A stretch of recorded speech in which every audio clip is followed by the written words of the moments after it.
This generation is going to experience more change in the next 5 years than we've had in over the last 50. Things build. Welcome to Profoundly Pointless. My name is Nick. Our guest this episode is an economic futurist, and we're going to be looking at the new trends and technologies that could have a huge impact on 2023 and beyond.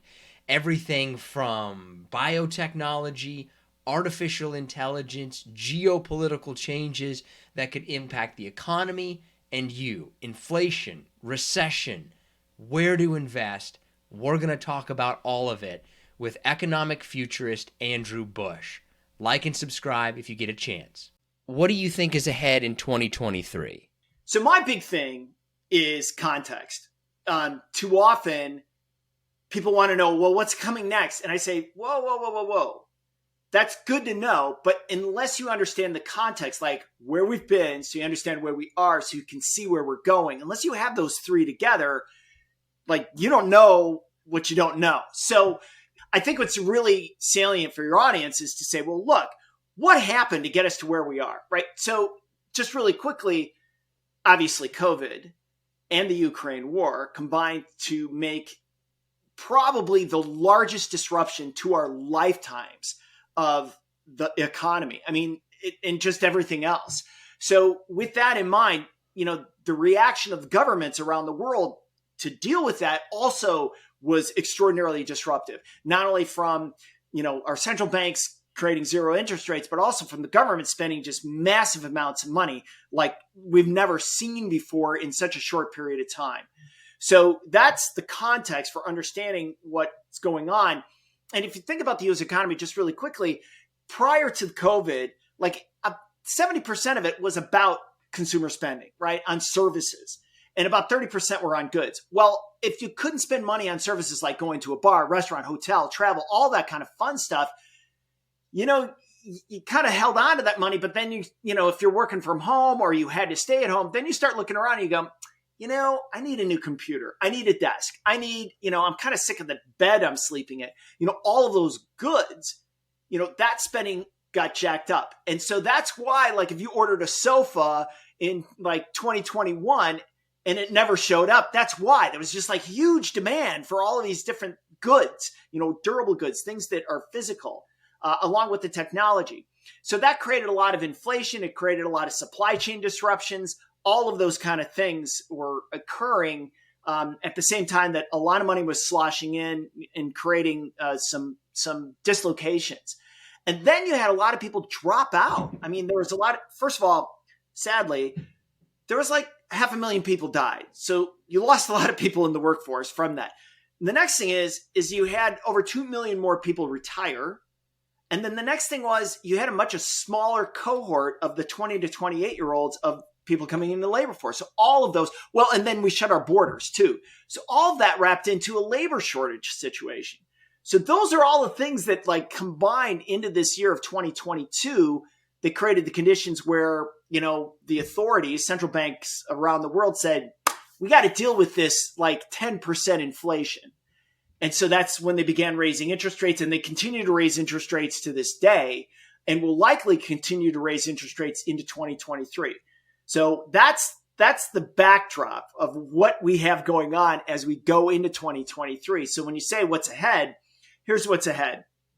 We're going to have probably a mild recession sometime in the U.S., sometime during 2023. I don't want to put exact, first quarter, second quarter, any of that kind of stuff, because I don't know what I don't know when it comes to that. Ukraine war is not likely to get resolved. That's going to continue going forward. So that's going to create all sorts of problems when it comes to energy. And that translates and kicks into every aspect of the economy, food, goods, all of those things. And then finally, there are things that are going on that I like to think of that nobody talks about that are just amazing things like synthetic biology. And I see so many positive things that are happening there. So as we look into 2023 and going beyond, I mean, there's all sorts of really cool things that are happening that if you're only looking at the news, or if you're only looking at your Google feed or your Twitter feed, you're thinking, oh my God, the world's coming to an end.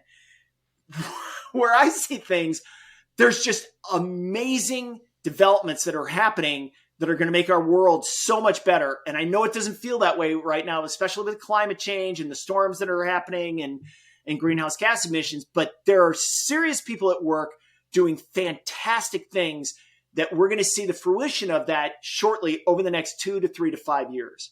So what's coming? I would say some really good things as we're getting through all of these bad things.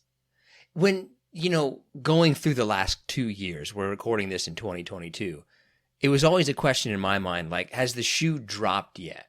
I feel like we're recovering from the pandemic, but then every time we start to recover, like something else happens that pushes us back.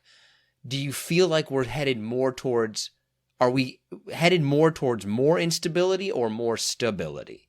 That is a great question. And I would frame it this way. For millennials, they've come into the job market, and what happened to them?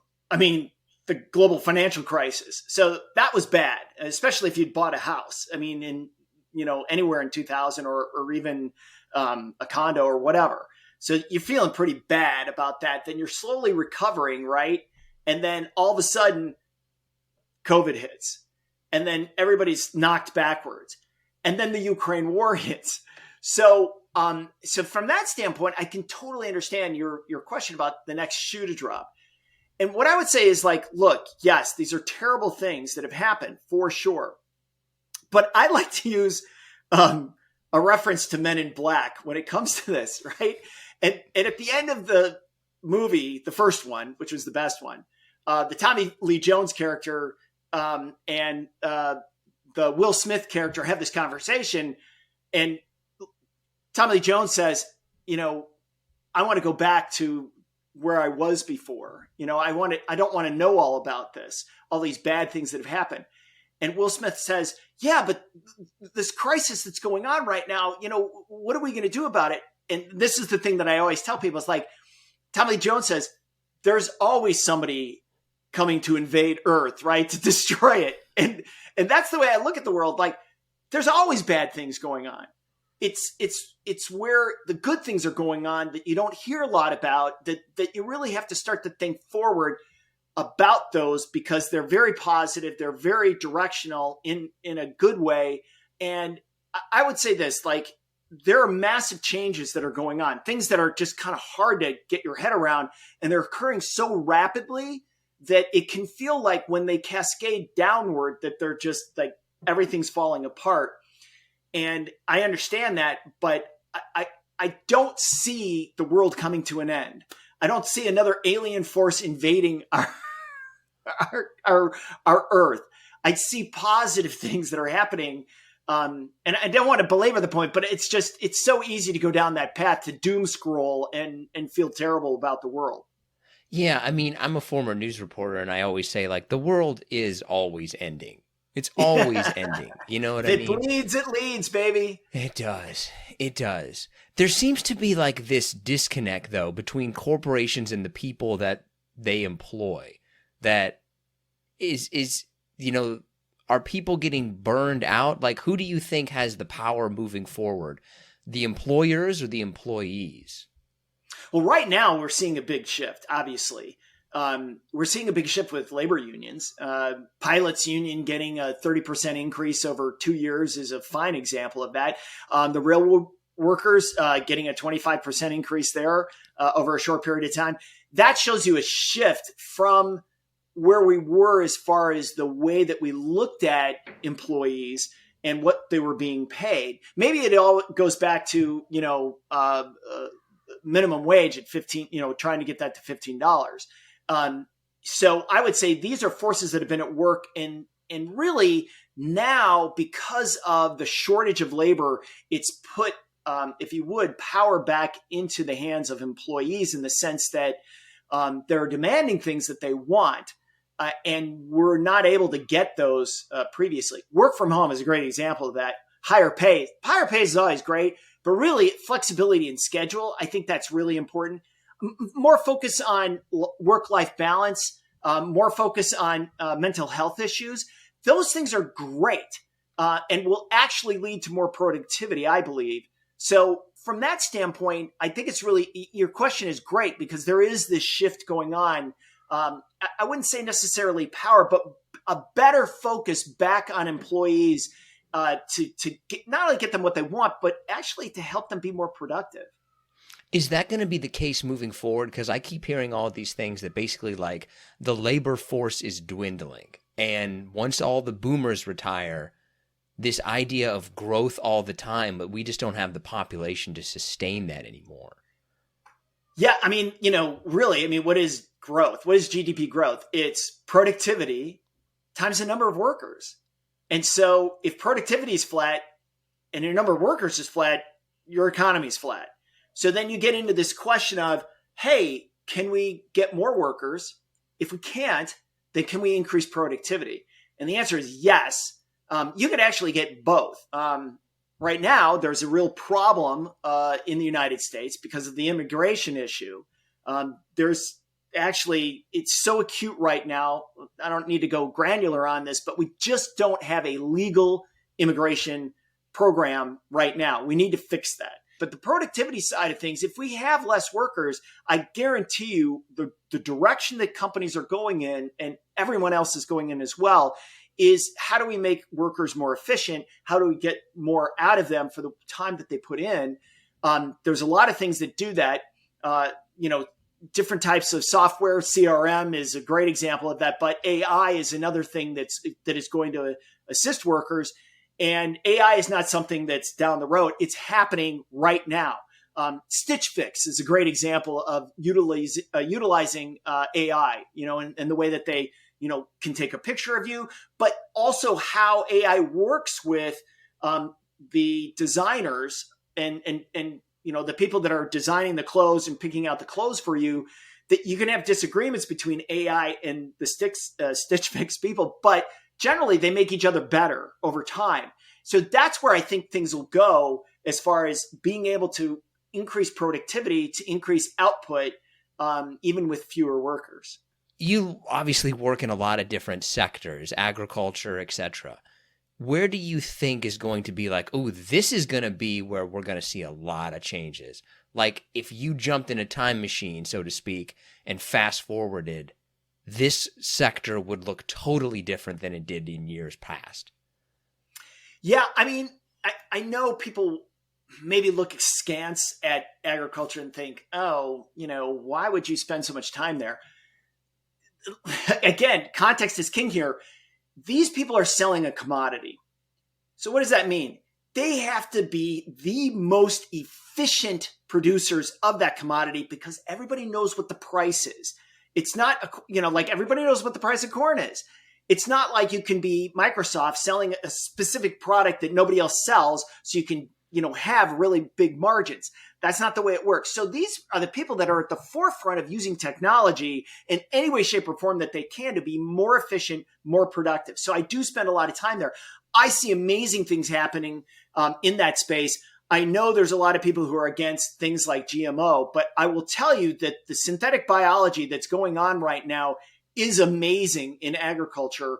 That can really help agriculture feed the world, which is really important, but also overcome the problems with climate change that we're going to experience whether we stop greenhouse gas emissions today. We're still going to have problems for some time on that. And the volatile weather that we have, whether it's droughts or storms or you name it, heat, all of those things. We need to be better at producing crops that can survive in those things and in those environments, and then also increase yields. So I see just amazing things that are going on there that are using technology. Like if you were wowed by mRNA, that came about because of CRISPR technology. The CRISPR technology that's being used in agriculture is amazing. I mean, they're taking viruses as an example, using CRISPR to turn off the bad component of the virus and then modify it so that that virus can go on wheat that kills a bacteria that grows on the wheat, that kills the wheat head, right? So like it's kind of mind blowing of what you can do in synthetic biology. And then the use of AI is just amazing, and how they hook up all the different pieces of equipment. Now that's just a minor example of what's going on with it. I mean, every financial services firm who's got their act together is using AI in a lot of different ways. So just a couple of examples, but I really think agriculture is such an important one for the planet overall. And I'm just blown away at the advances in it. I know that's going to scare a lot of people, but there are really good things that are going on, especially with synthetic biology in that space. We're so much further past the scares of GMO. The other thing too is here's the thing about, again, I'm going to go back to agriculture, but they're developing plants that can absorb greenhouse gas emissions and hold them in their roots, like a 30% increase over what they could do before. That is just amazing stuff. And so I get excited by this, as you can tell, because I think there's some really good things that are happening that you're not hearing about unless you do your homework on this. So I think agriculture remains, for me, just one of the most exciting areas that's rapidly developing positive things that are going to help out in the future. This is kind of a rant from me, but I feel like COVID was a small showing of nature's power. And I feel like climate change is going to pound us into the ground. Are we ready for that? Right? Is that, like, what's going to happen? Because I'm worried. Yes, climate change is brutal right now. Even the storms that just moved through the United States right now, where we had just a ton of rain, bad tornadoes, and then you got this incredible cold wave that came in. These things are more persistent in their patterns. And so what I would say is this is like, look, there's a lot of smart people working on this. As an example, in the last government spending bill, a lot of people don't realize this. This is the Inflation Reduction Act. They're spending $369 billion on reducing greenhouse gas emissions. This is the largest spend by the U.S. government ever to address climate change. Now, within that, there's a ton of money going into research. Here's an example, and this is what really gets me excited. So the Department of Energy had a fund that invested in companies, had about a $30 billion fund that invested in companies. You can make loans or grants or whatever to develop technologies that are going to address things like greenhouse gas emission. Under this last bill, the amount of money they have now is $250 billion. And that goes into a ton of research. So I guess what I'm saying is like, look, yes, things are terrible now. And the storms are bad. And rising sea levels will create additional problems for sure. But I would say this. I'm always blown away at the entrepreneurial zeal that is in the United States. It's why people like to invest in this country. It's like why people want to continue to come into this country. And I'm blown away by the amount of money that's flowing into specifically this space to address these issues. So I would say, yeah, things are bad now, but things change rapidly just over the next 2 to 3 years, not like 5 and 10 years down the road. I see solutions coming to deal with greenhouse gas emissions. Just as an example, now it's not applicable yet, but I mean, they actually had a breakthrough in nuclear fusion technology that they got gained by the reaction. In other words, they got more energy out of the procedure than they put into it. Now, we're probably a decade away from that, and that's not even the most salient technology for what's going on in fusion. But let's say we come up with something that's pretty decent over the next 5 years. All of a sudden, this whole thing about greenhouse gas emissions really changes in its tone. We can develop something that is more efficient at creating energy. Then you don't burn greenhouse gas emissions. So like that, to me, like, I don't want to be Pollyannish, but like, please don't just focus on the negative. There's great things that are happening. As a millennial, that is not how our generation was, right? It's so weird, I totally right? Get it. Totally get it. So as a millennial, right? Like, we basically went from one crisis to another, from 9/11 to 2008 to 2002, right, et cetera, et cetera. Is there a generation that you would say, though, that like, you know what? they're really going to benefit over the next couple of years. And this generation, you might kind of get left out of this. No, this generation is going to experience more change in the next 5 years than we've had in over the last 50. Things build. They take time to build. I mean, you think about, just to use the iPhone as an example, like just even to get the glue that you have to use for the screens that they have, just to develop that took decades. And so, yes, you're standing on the shoulders of the people who went before you to create that product. It took forever. I mean, all of those things had to lead to the development of the iPhone. Same thing with CRISPR. Same thing with AI. I mean, you couldn't do AI without cloud. We had to get cloud computing, right? You had to have the data storage. Otherwise, you couldn't create a GPT, general purpose technology like AI, without it. So we're at the very beginning stages of taking all of this incredible technology and applying it in a very useful way to our lives. It just doesn't feel like it because we're still dealing with a lot of the past that are bad things that, a lot of boomers get blamed for. I get it, right? But honestly, there's a lot of really things that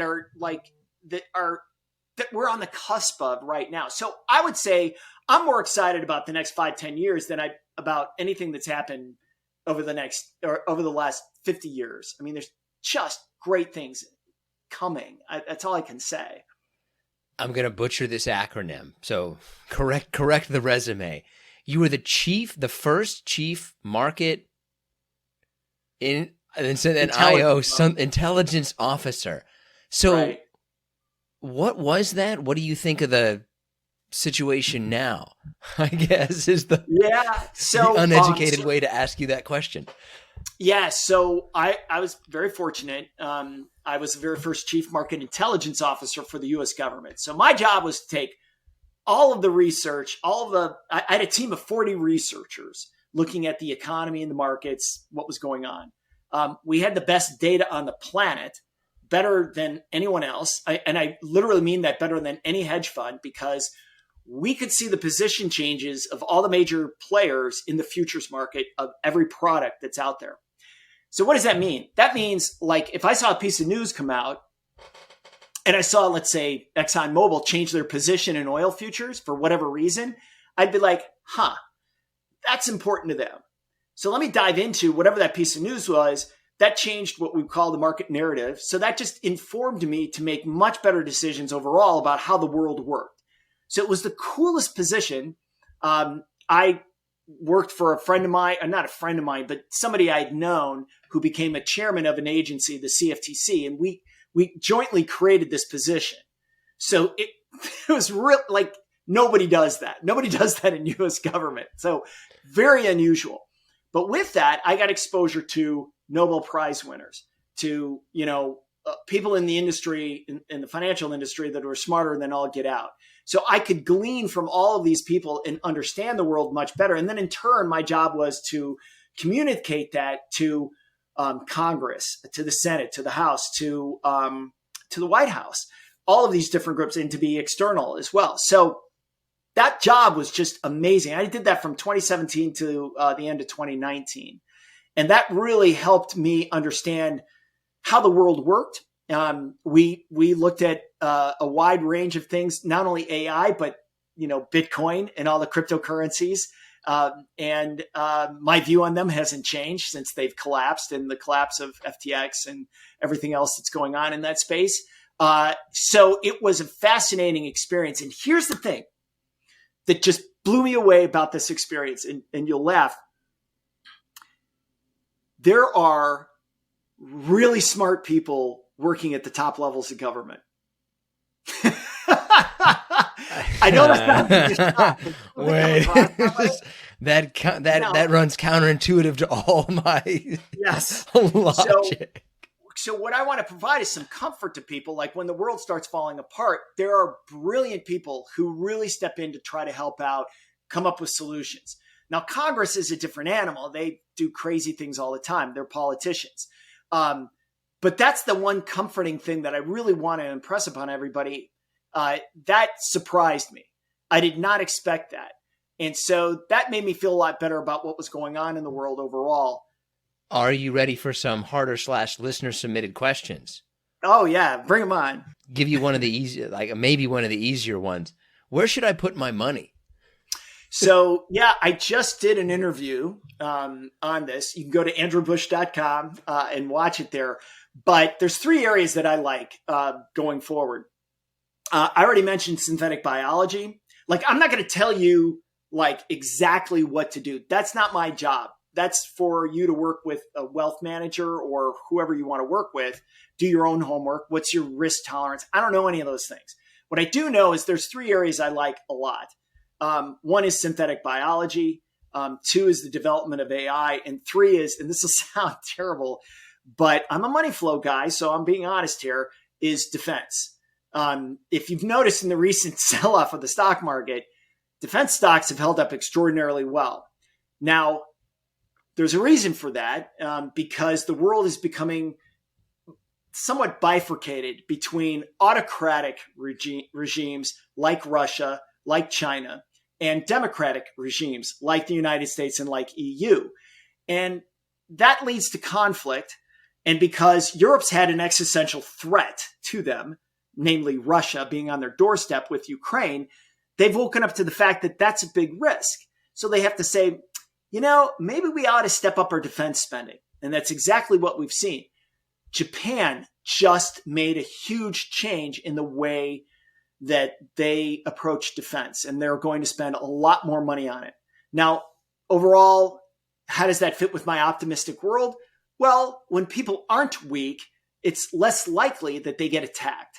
So I would say we're a little bit going back into the Cold War, but we're also hopefully in a situation where we're mad, right? Mutual assured destruction if people try to engage in what Russia's doing right now in the Ukraine. So those are the 3 areas that I like, with the caveat that one of them is not necessarily super positive, but if you're looking to place money where money flows are going, which is my big thing when I help clients, I think those 3 areas you'll do well with.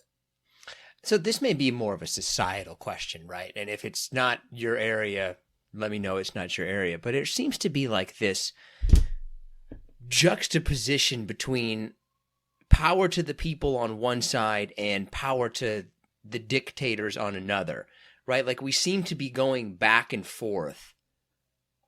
Why do you think that is? Is this normal? Who wins, I guess? Like, is that even a correct assumption that there's this like power to the people? On the other hand, like, let's get the one strong leader. There seems to be like a battle between those 2 opposing philosophies. I think that's more interesting in the democratic countries. The United States, Brazil are great examples of that. And I'll say this because of the January 6th event that occurred in the United States and the severe test of our Constitution at that point. The good news is, and the great news that everybody should take a lot of comfort of, is that it held. Our institutions held. The theories behind those institutions held. That's fantastic news.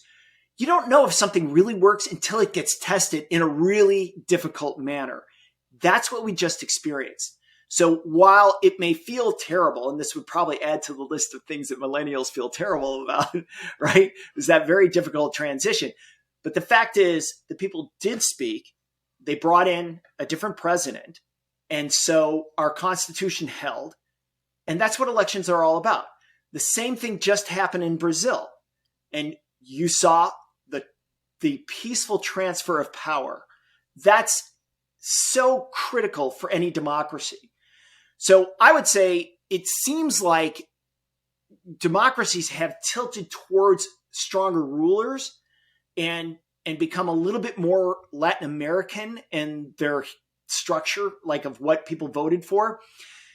But I would say we have really experienced that. And now we're moving back the other way. I think more than ever, we want people in this country who can produce results to really solve the problems that we have today, and not fight the problems of the past. And I think that's the direction we're heading in. Yes, it seems like that we've gone through that period of time where, people gravitated towards strongman rulers. I think we're moving away from those now. Yeah, I never really thought of it until you mentioned it that way, that was like such a linchpin moment, but it seems so bad, but then at the same time, it's like, well, we did actually kind of get through it. Mm-hmm. Yeah, it did. Yeah. Like the bridge did hold in a way. Right. Okay. But on the other side of that is the autocratic regimes that are out there now are even more autocratic. China is perfect example of that, with President Xi, eliminating the 2-term limit on how long somebody can stay in power.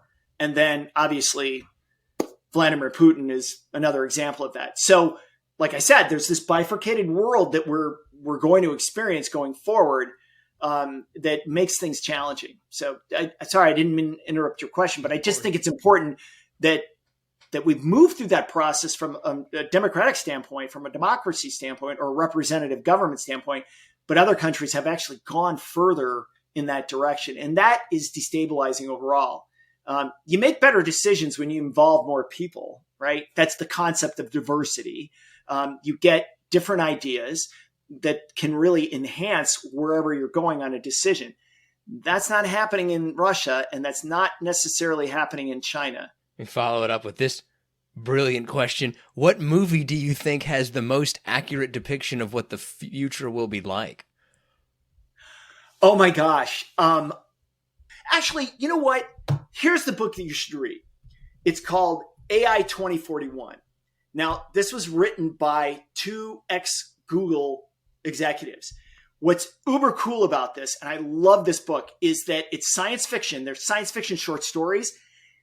And so those are really fun. And at the end of each one of these short stories, they do about 3 to 4, maybe even 5 pages describing the technology that's in the short story and how it is today and where it's going in the future. To me, that's just gold. I love that. Like if you're a futurist, if you're really interested in where things are going, take a read on that book. It's super easy. You can just read a chapter at a time, and it's just a blast. From a science fiction nut standpoint, I really dig stuff like that.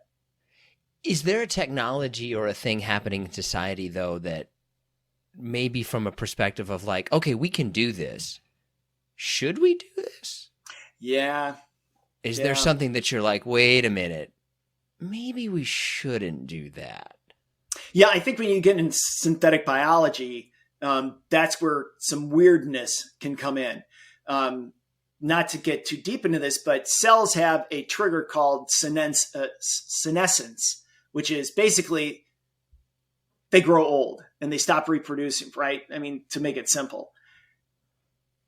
We could theoretically in the future stop that so that people could live a lot longer than they do now. And you can even go further with that, probably down the road where you could actually rebuild different parts of your body and the cells that are in there. The question is, do we want to do that? What kind of problems would we have because of that? If you think people, like if you think you have income inequality now, just wait, because who's going to be able to do that? The wealthy, for sure. And the longer you live, the wealthier you become. If you create assets that you hold on to and they don't pass them to generations, then it makes the problem worse. So you'll really get a sectioning off of different income levels across different countries because of that. So those things really bother me.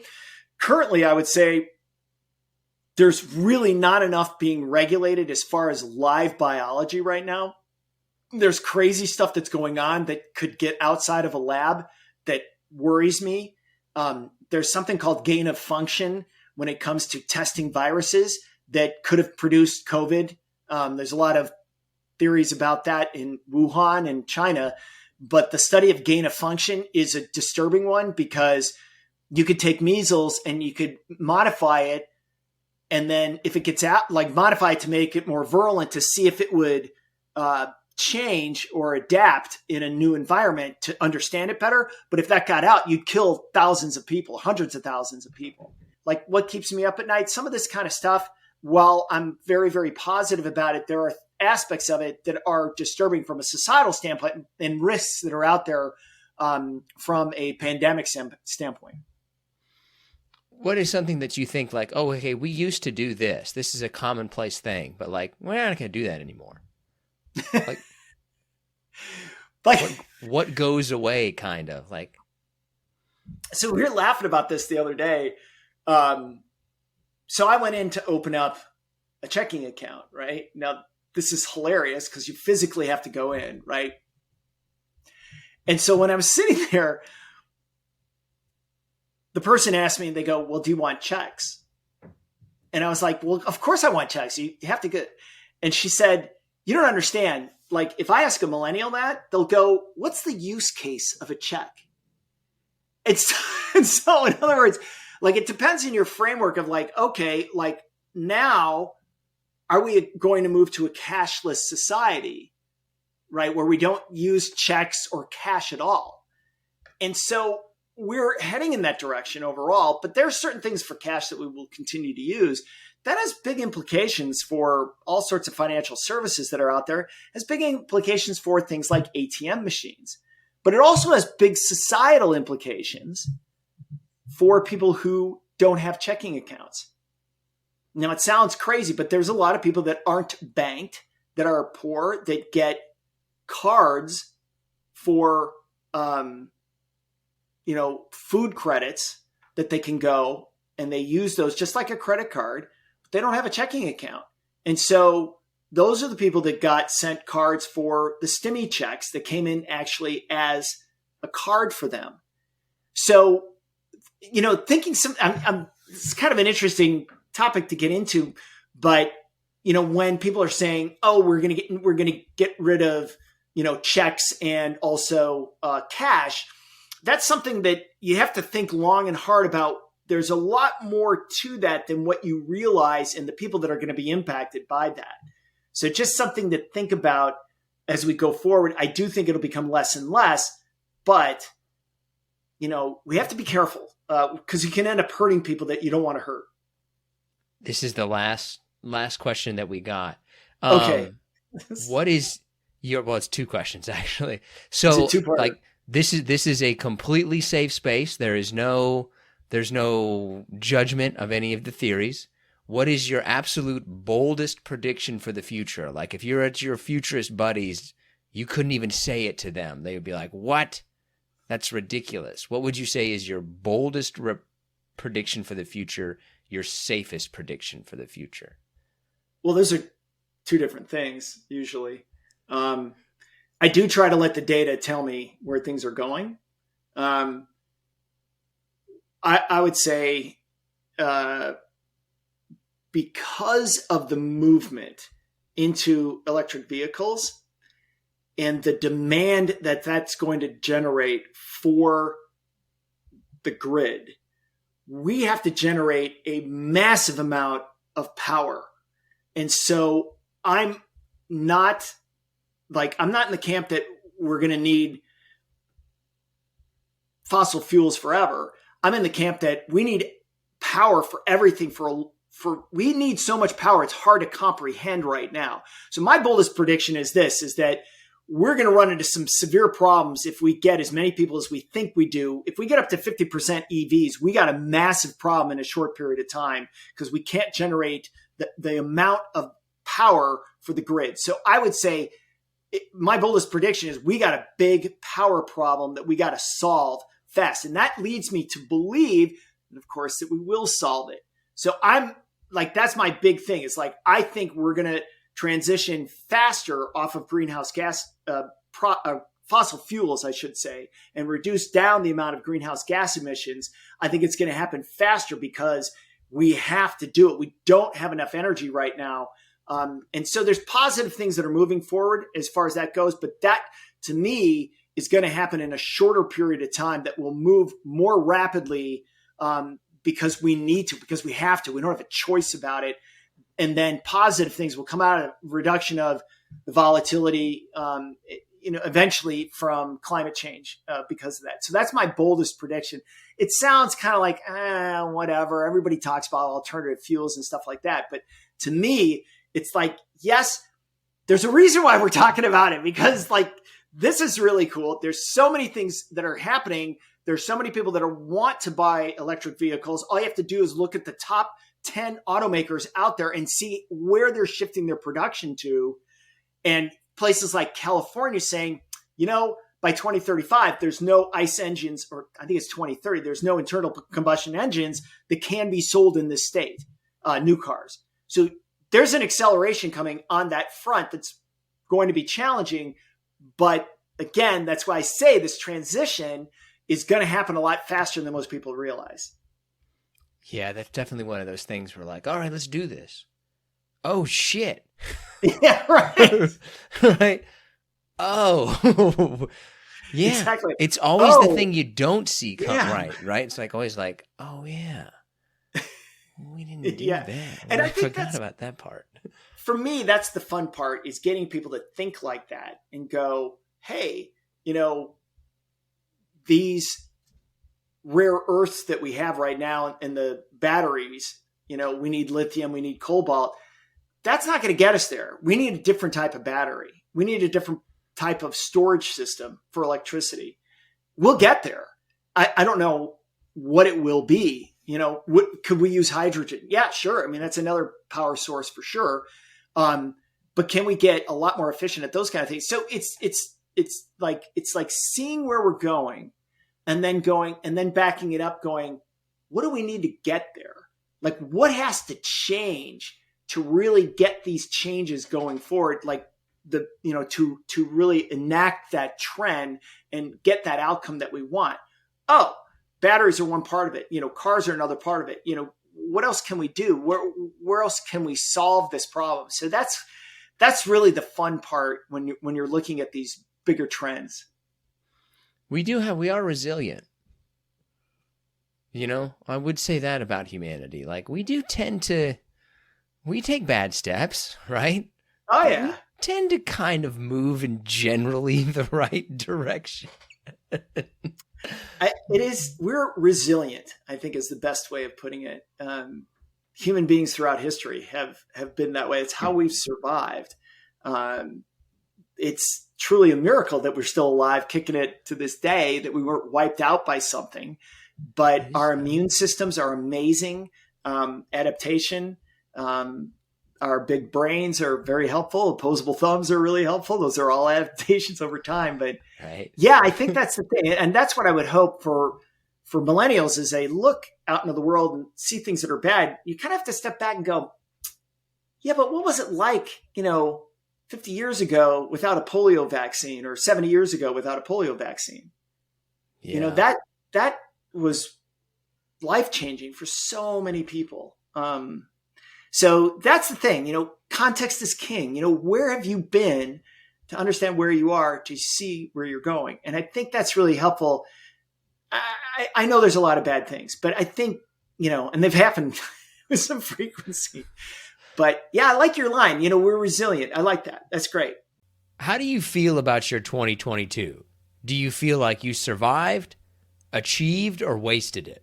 2022 has been, I was just talking to my wife about this. It's arguably the worst year we've ever had together. And we've been together for a decade. So 2022 can walk its pretty little ass out the door, and, and I'd never have to speak of it ever again, I think, and I'd be forever. There's probably literally 4 things that I would ever take from this year and talk about again. I feel like my 22 was basically just treading water. I didn't really go up. I didn't really go down. I just kind of stayed in place. But I felt like it took a lot more energy this year to stay in place than it has in previous years. Yeah, I mean, this, so 2022 for all it was, or I'm sorry, 2020 for what it was actually not a terrible year for me. I mean, I lost some loved ones, obviously, due to COVID, but other than that, I mean, having to exile, having to isolate I don't mind that. 2021, we were still kind of in that mode. I feel like my 2020, everything was just up in the air. You know, I lost some loved ones for COVID. 2020 was just like, all right, what's happening now? 2021 was kind of more of the same. I think the reason why 2022 kind of sucked is you thought it was going to be a better year. Like, all right, this is like, all right, things are looking up. Like, no, now we got a war. Now we got inflation. Now we got housing prices. Like, it just seemed like it was going to be a better year, and it just didn't work out very well.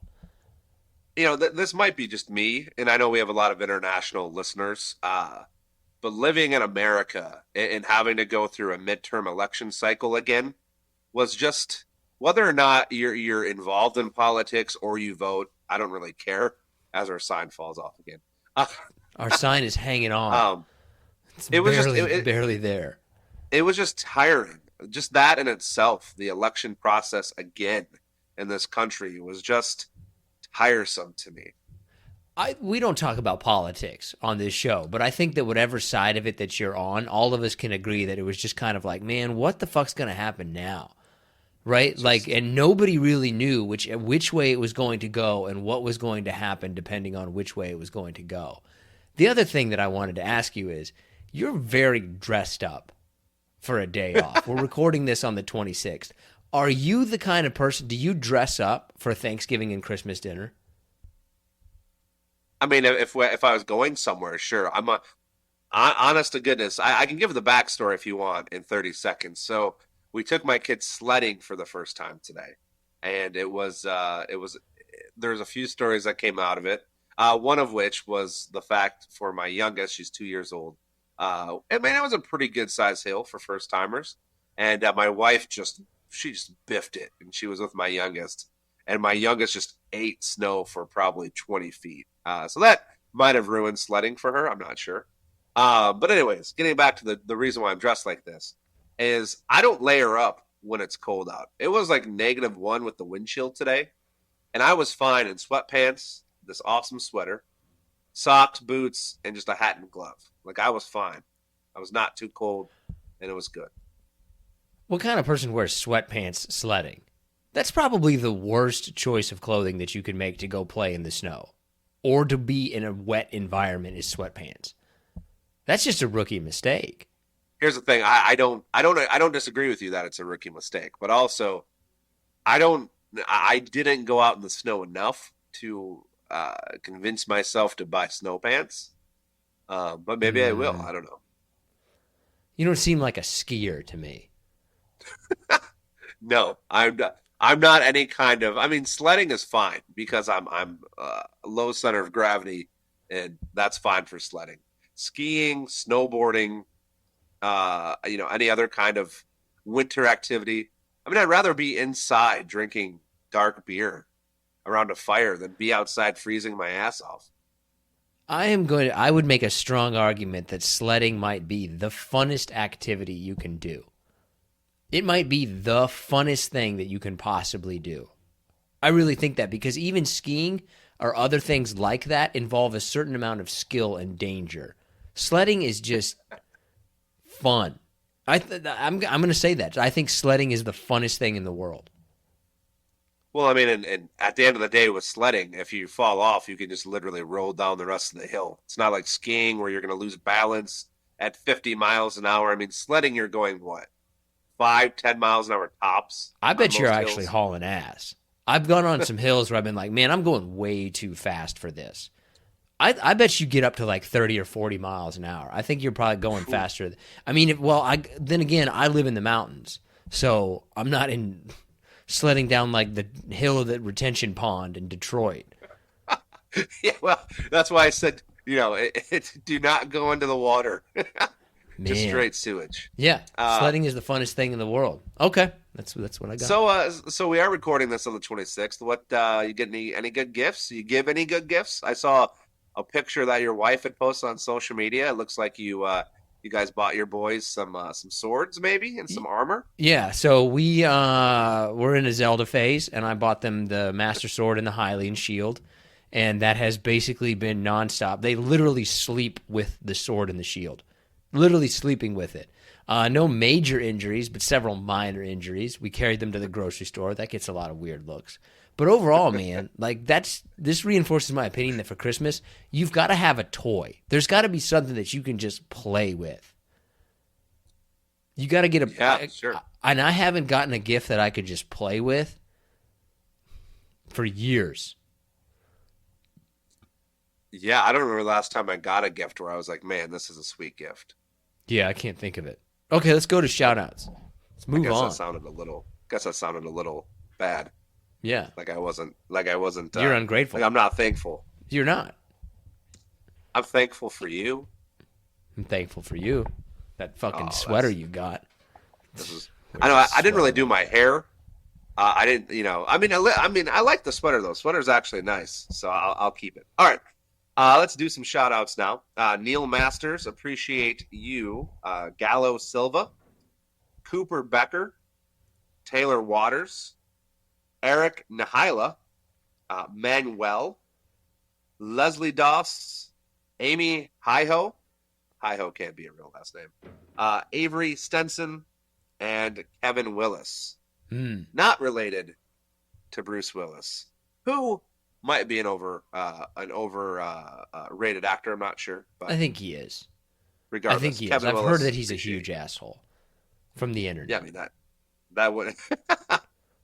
I mean, other than Die Hard, I can't really think of anything else that stands out from him for me. I mean, I know he did some other movies, but like Die Hard was his stamp, right? Like that was his. Yeah, he's been in a bunch of movies, but none that I can really say that like.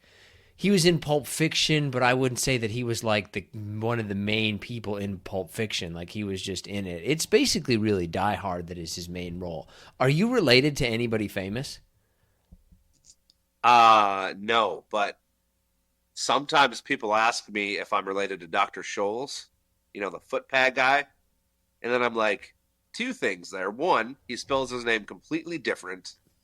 And two, no, absolutely not. Yeah. I think I guess would be my closest famous relative would be I'm not exactly sure how I'm related to them, but it would be like an uncle was Rupert Murdoch's brother's secretive gay lover. My Uncle Alex. That's what we called him. But I don't know if he was actually an uncle by blood. But he was apparently Rupert Murdoch's brother's secret gay lover. Oh, okay. Is there any proof that Rupert had a secret gay lover? Well, I mean, my Uncle Alex. All right. Let's see. So a couple of bangers for you. Soup bone, ham bone. What about him? Do you utilize it? Do you not utilize it? What's your deal? Say you're cooking a big old turkey, ham. Do you utilize the bones like you're supposed to do to make into stock or use them in soups after, or do you just throw them away? You know what I had Do you know what I had for Christmas dinner?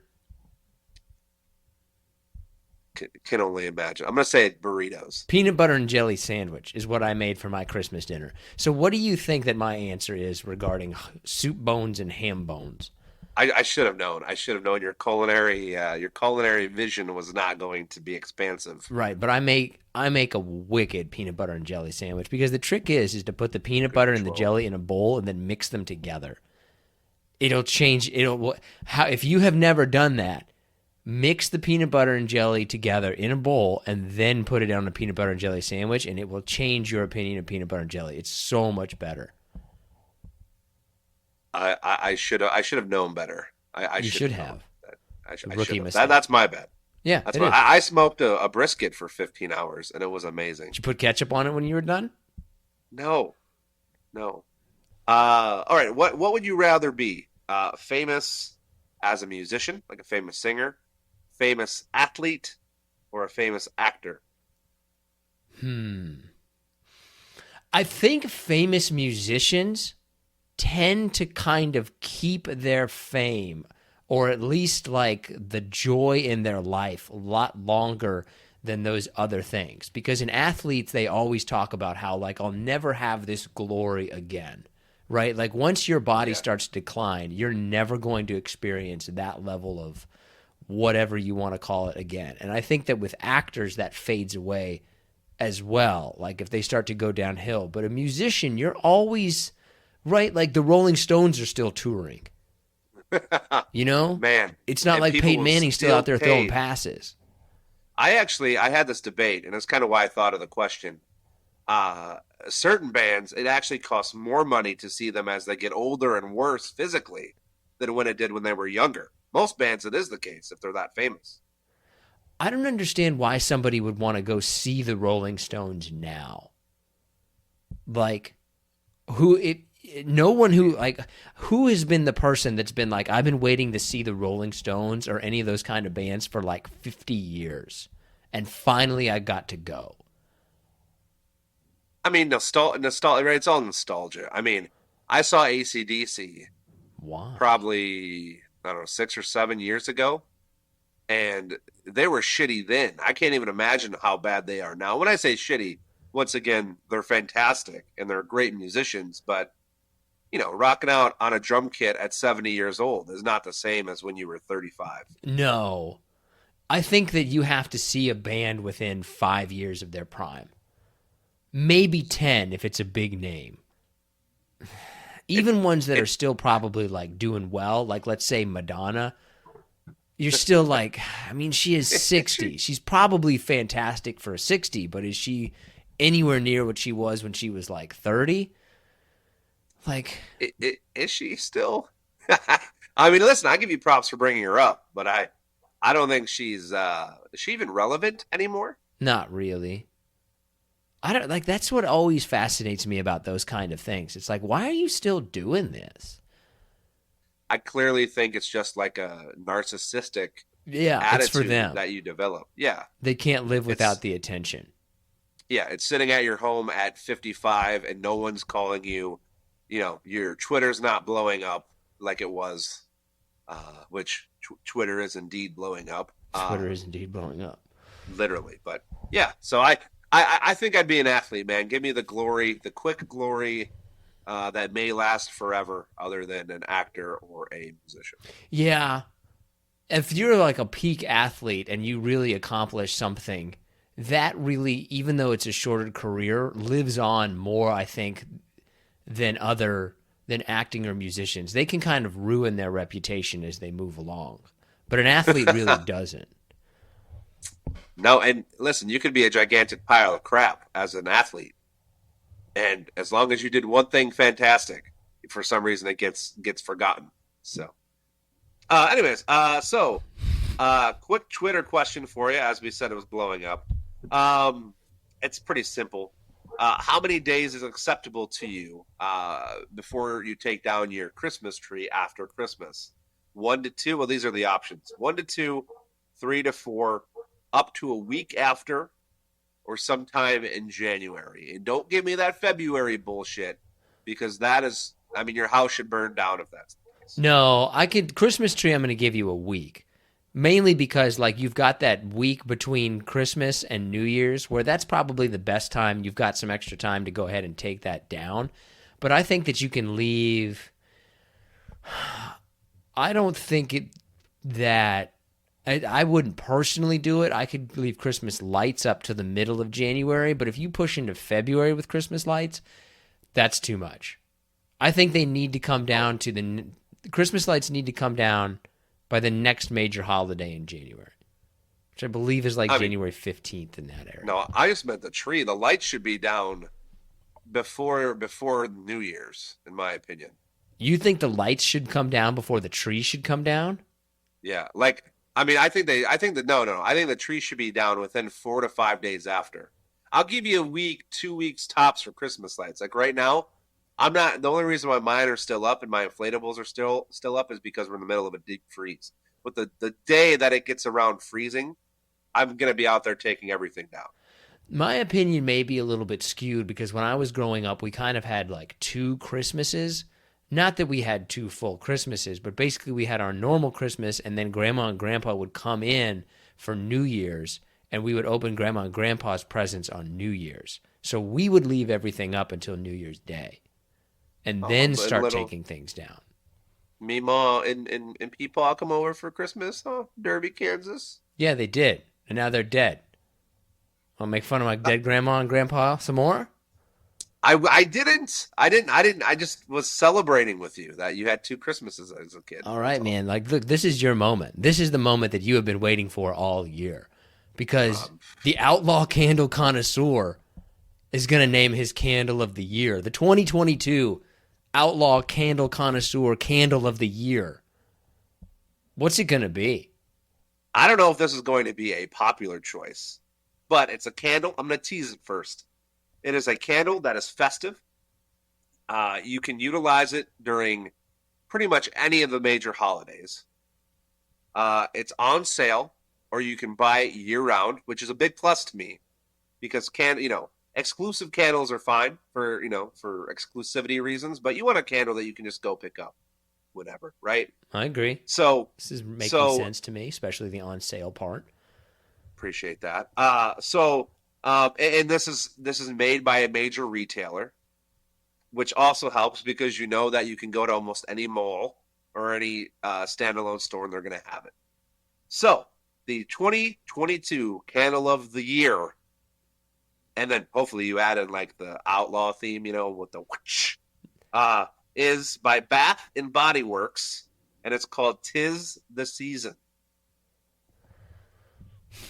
Okay, describe it. I don't want to hear the marketing spiel. I want to hear your description of it. Make me smell the candle. Make me feel the ambiance and the smell that the candle creates.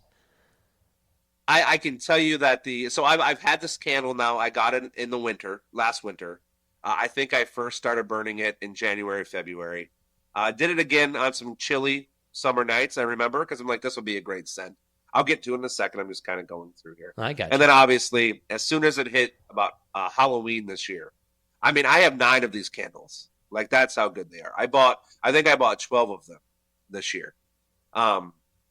And it's called 'Tis the Season. It has like a snowman on the cover, so you're going to think it's winter only. It is not winter only.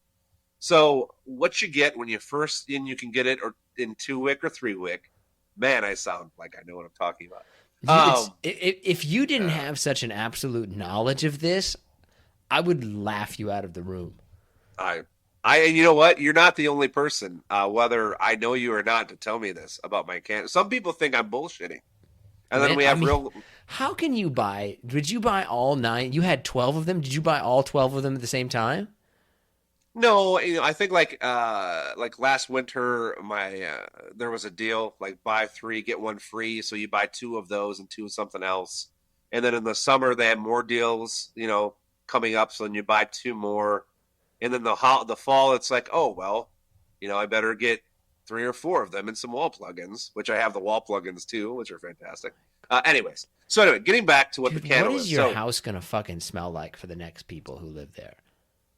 Well, that's gotta be in the walls. Like, you have to be burning so much candle that it's in the walls there. Like, when you walk into a house and like they had too many pets, and you're just like, oh, this house has had too many pets.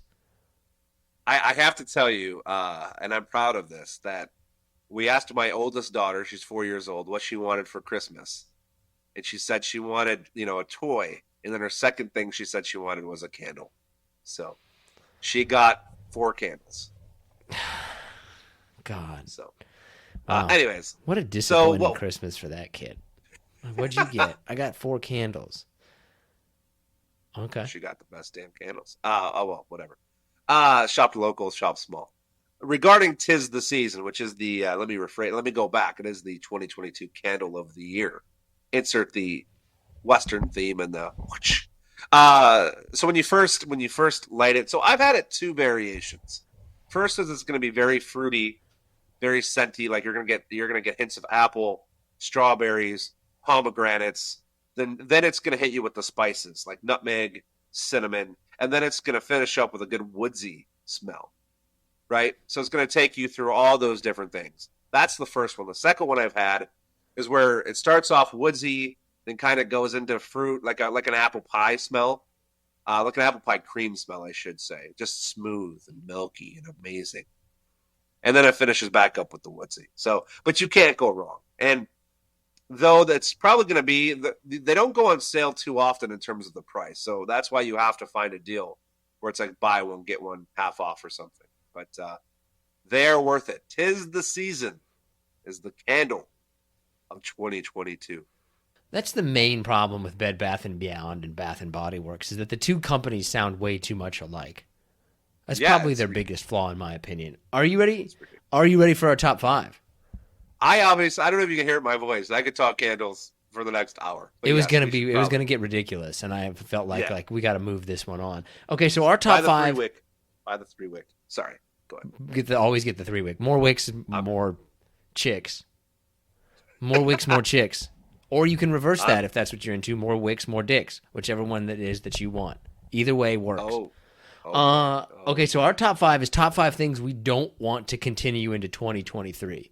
All right. So first off, I need to know where you're going with your list. Did you do it personally? Did you do it worldly? Did you do it everything? Mine is personally, but also things that I think are good for the world as a whole.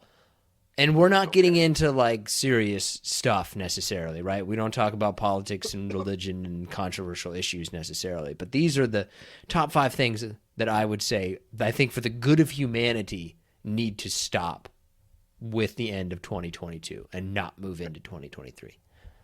I want to do a better job then. My number 5 will be John Scholl wants to do a better job of not being on social media when he's just sitting at home fiddling his thumb so he goes on Twitter or Instagram.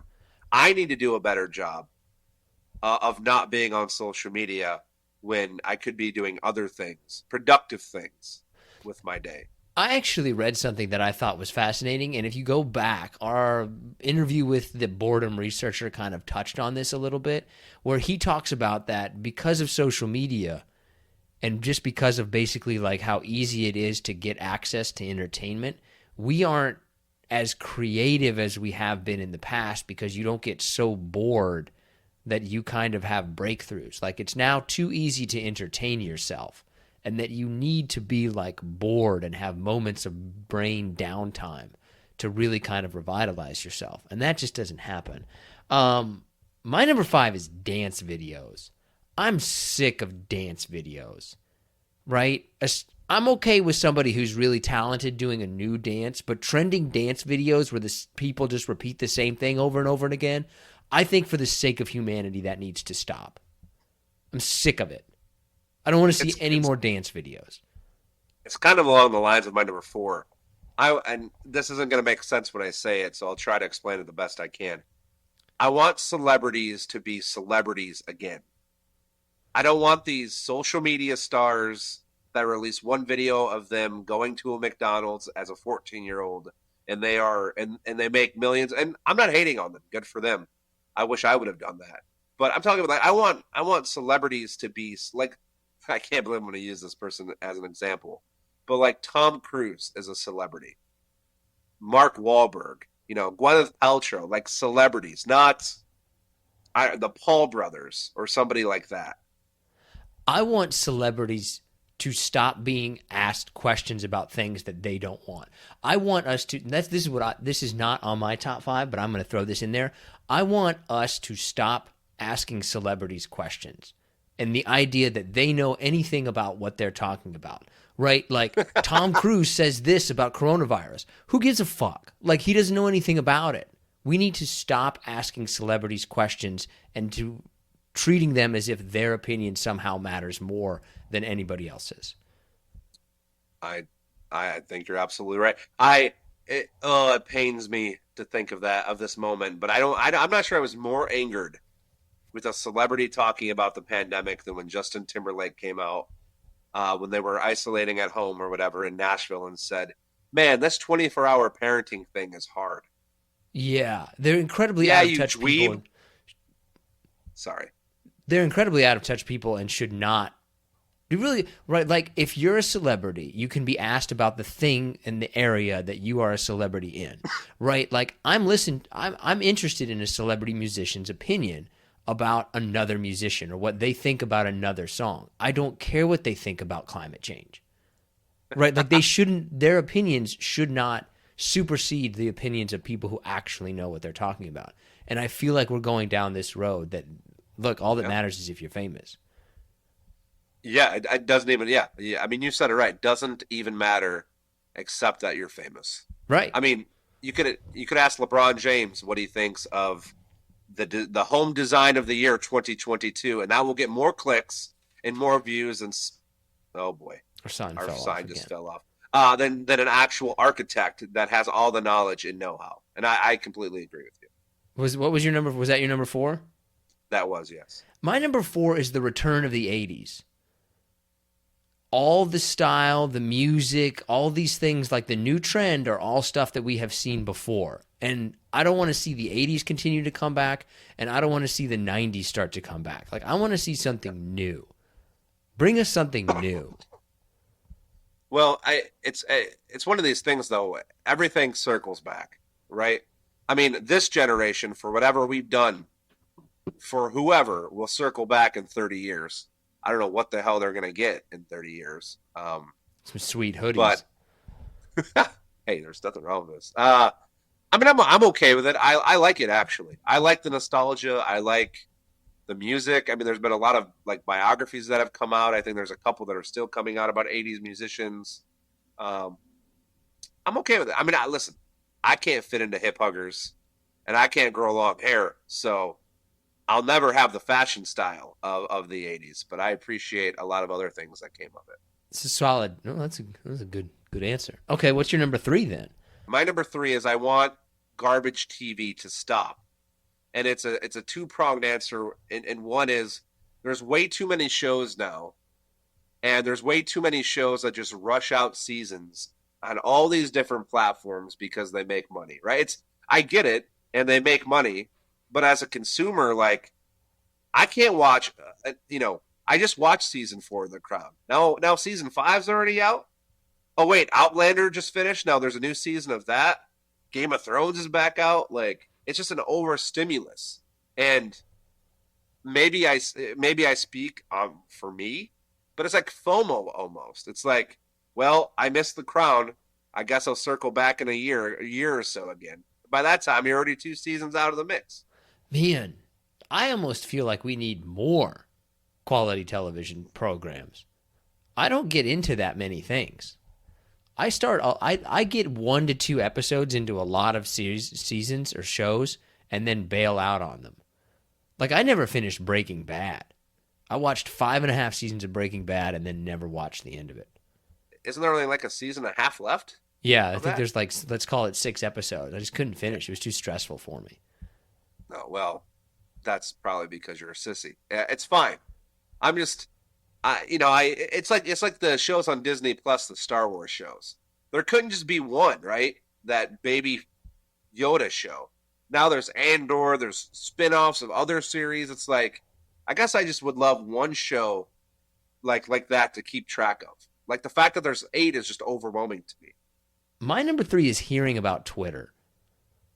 I'm okay with other social medias. I'm tired of hearing about Twitter. I think Twitter is just going through what Facebook went through a few years ago. I mean, if you think of Facebook, Mark Zuckerberg is never heard from anymore because he was like, oh, shit. I did all my Capitol hearings. I got my ass chewed out by the media. They turned me into a villain. Now I'm just going to become a CEO officially and run a business, which is what it is, essentially, right? I mean, that's what they are. Elon Musk, though, I feel, and I presume that's what you mean by Twitter, is just he's never going to be that kind of person. He needs to feel gratitude and like people love him. I mean, hell, the guy ran a poll, right, on Twitter, basically saying he'll step down if people vote that he should, and they did.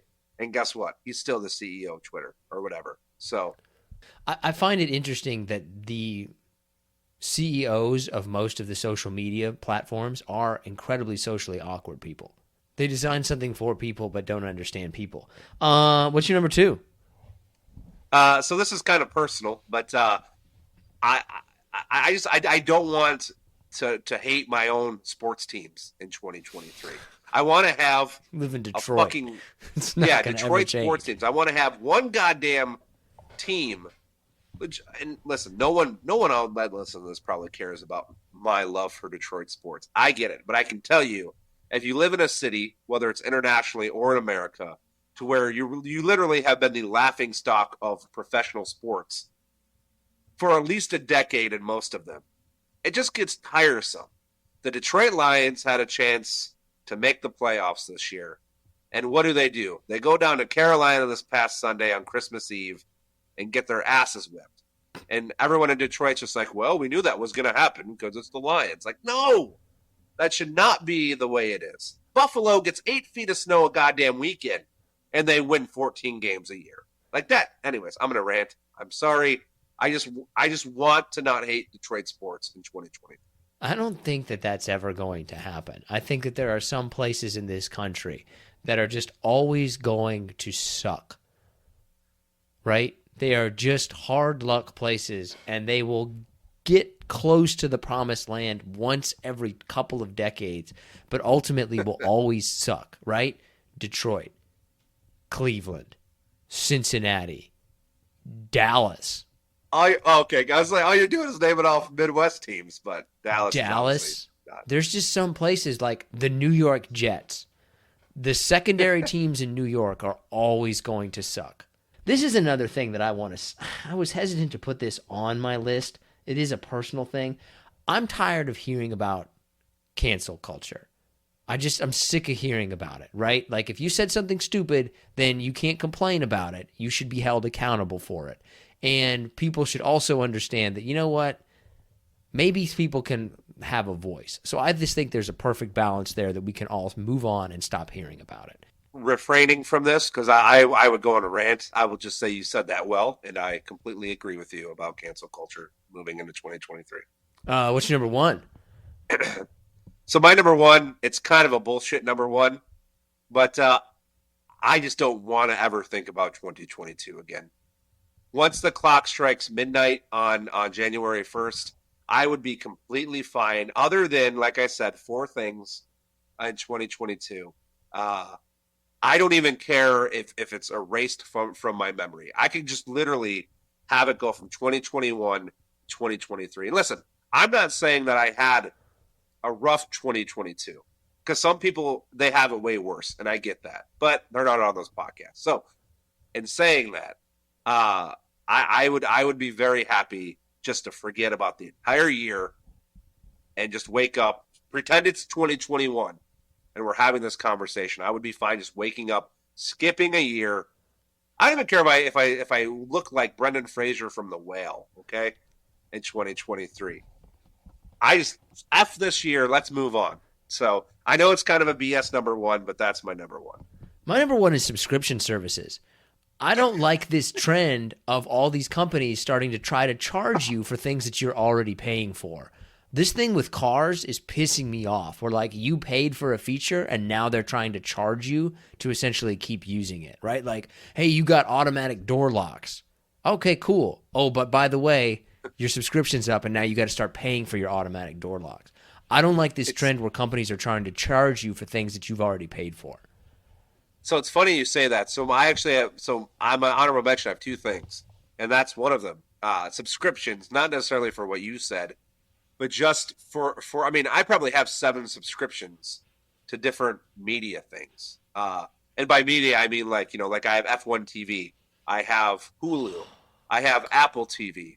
It's like, yes, I'm choosing to have that, but also for the same time, for like kind of what you said, like I don't have Sirius XM anymore. I know, first world problem, right? But either way, like I had a 3-month free subscription, and now it's 129 months or $29 a year for something. I feel that, first off, maybe I'll pay $5 a month for it, or I should just continue to have it. Like, subscription services are absolutely out of control. Yeah, that's the new thing though, right? Pay forever. Don't pay for it once, pay forever. What's your honorable mention? So that I also have delivery services like DoorDash. I just, the thing is and once again, this is a personal view. I know it creates jobs and whatever, and that's great. But by the time you're said and done, it's just cheaper to order it from the restaurant, go pick it up yourself, and go to and from. I mean, all the extra, and it's not even the delivery driver's faults, to be honest with you. It's really the fees associated with the company. It's $8 in fees for what? I mean, that makes no sense to me. I mean, but we're in a state where everything is tight, and us as consumers, that's what we do. So I don't blame them for taking advantage of us. It's been happening forever. But that's just something I would like to see disappear in 2023 is just maybe at-home delivery services. It's an interesting one. I mean, I don't think I've ever really ranted against convenience or been like, no, I want this thing to be more difficult for me. It's like going to Lowe's, right? Like one thing the pandemic did, and now I'm ranting for 10 seconds and I'll stop, I swear. One thing the pandemic did do is it made us aware that like you don't have to go into a store, right? You can order online, show up, and somebody will put your groceries in the car. I'm not a fan of that. Like I like the interaction of going into the store. The parking spaces, the first 10 now at like Targets are for pickup orders. It's like, come on, man. Like it's -6 degrees outside and I'm going into your business. Like that should be coveted more than, pickup orders. Well, it's convenience, right? It's turn it in and turn it out. And I think that people who do deliveries or do pickup orders, I bet that they've got some research that like they actually spend more. So they're just like, I'll just do this. Yes. I don't really have anything in my honorable mentions. 2022, c'est la vie, go fuck yourself. 2022, I could just... The only reason that I enjoy 2022 is because I just like even-numbered years better. I have an opinion. I firmly believe that even-numbered years are better and odd-numbered age years are better, right? So that like if you're 36, it's not as good of an age as 35 or 37. I feel like odd-numbered age years in terms of your age are better and even-numbered years are better. Like, so if you were 2023, if you were 36 in 2023, that's going to be a shitty year for you. Well, fuck.